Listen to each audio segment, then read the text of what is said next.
Right, this is going to be a deep, raw video, but I'm going to do this because I need every woman out there to realise that what you see on social media and in the magazines is heavily filtered and doesn't reflect a normal woman that lives a busy fucking life, has had kids, eats junk food some of the time, and has the same battles as you with eating food and looking in the mirror and not liking what they see.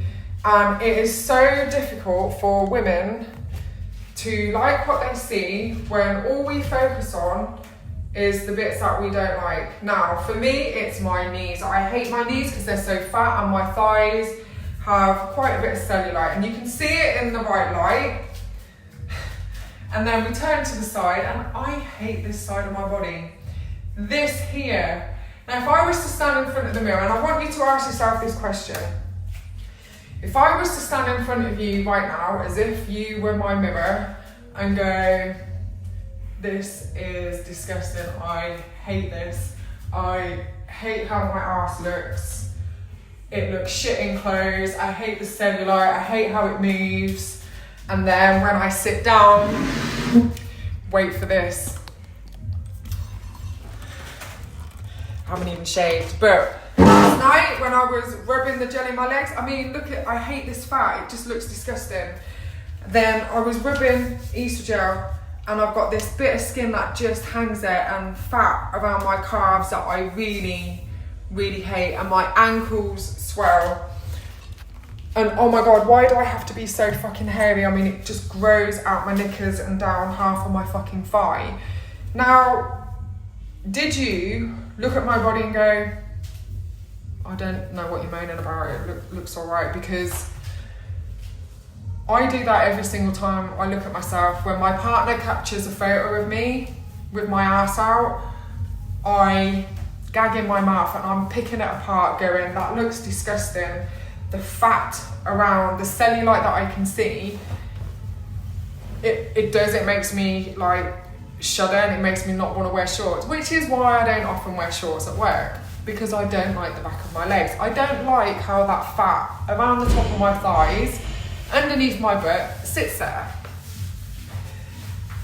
And I do go through phases where if I've put on a little bit too much weight, I am going to purposely restrict myself so I can lose a little bit of fluff. So I can have a six-pack when it's nice, so I can feel a little bit more confident when I'm wearing summery clothes. And I'm at a point in my life where I can catch those thoughts as they happen and have a conversation with myself to say, right, what's going on? Why is it I'm repulsed about my body? Why is it I'm picking on that body part when it doesn't look bad? This is just a normal female body that lives a life, eating what she wants, working out, stressed out, hormonal. And it changes my mindset, but it's not easy to do, and it's taken a lot of time for me to get to this point.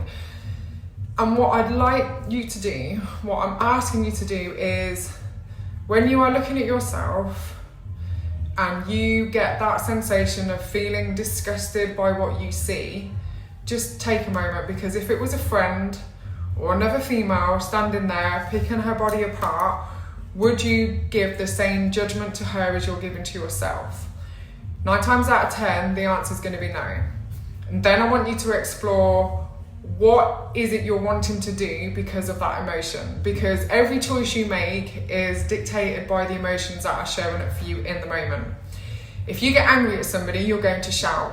If you're disgusted at how you look, you're going to restrict yourself with food or punish your body with exercise.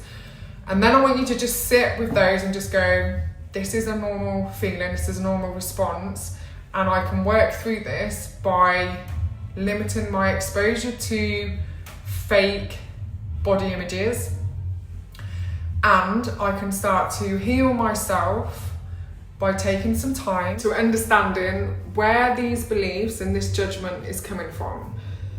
Now, 9 times out of 10, when we just give ourselves space, whether that's by yourself or with someone that you can talk to, the space to just be with those emotions and just say, I'm judging myself because of the cellulite on my body or because of the way my belly looks. And then asking yourself, well, okay, you've got some excess fat around your belly or your bum or your legs. What are you making that mean about yourself? Now, I'm going to give a personal example because for me, in my head, my automatic belief is I'm not lovable because of how my body looks. The truth is, that's bullshit. Like, my partner doesn't love me for how my body looks. Maybe he does. He loves me for who I am, for what I represent in my world, for my personality, and yeah, for my bum. But it goes deeper than your body, and I'm sure you can understand that and relate that to the person that you love in your life. There is no way on this planet you are going to give the same judgment or criticism to your child. So then you can sit and go, okay, so why am I being so hard on myself just because of how my body looks? Why am I wanting to punish myself because of how my body looks? Because then I'd ask you the question, well, if your son put on weight, would you punish him with exercise? Would you restrict his food intake? Now, it's a different context when we are morbidly obese and we're struggling because of our health and we are overweight. That brings other complications, but it's still not about restriction and punishment. It is more about understanding the beliefs that lead you to having these negative emotions that then lead you to making the choices to eat junk food, to punish yourself in exercise, to restrict the amount of food that you eat, all because of those emotions that showed up because of how you feel.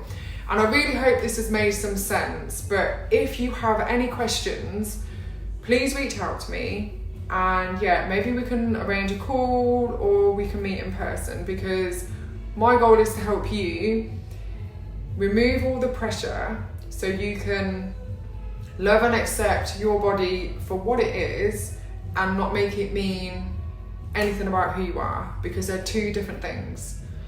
I'm going to leave it there.